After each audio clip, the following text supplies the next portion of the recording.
Coba kita langsung lanjut ke pergerakannya Ethereum.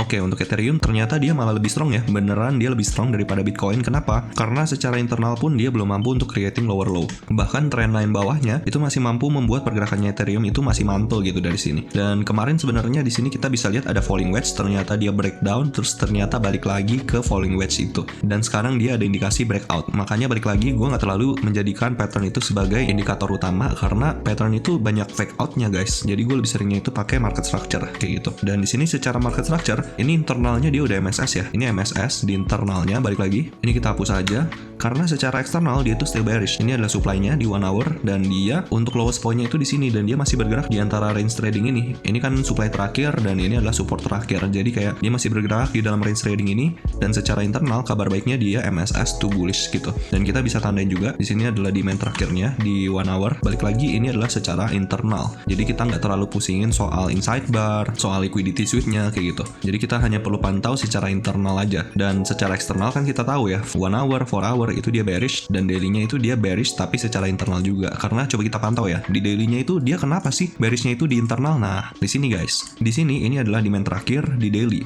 Dia creating higher high, dia creating higher low, terus dia mau bikin higher high tapi higher high-nya itu nggak terlalu impulsif gitu. Jadi bisa dibilang ini adalah demand di internalnya. Dan semenjak di situ dia bergerak di dalam channel ini nih. Dan banyak MSS-nya ya. Lihat di sini banyak MSS-nya. Kita tahu kalau misalnya banyak MSS-nya itu bisa dibilang dia hanya konsolidasi kayak gitu. Di sini dia sempat mau breakout, terus habis itu dibalas sama candle merah kencang lagi dan ternyata dia cuma fake out ya di sini.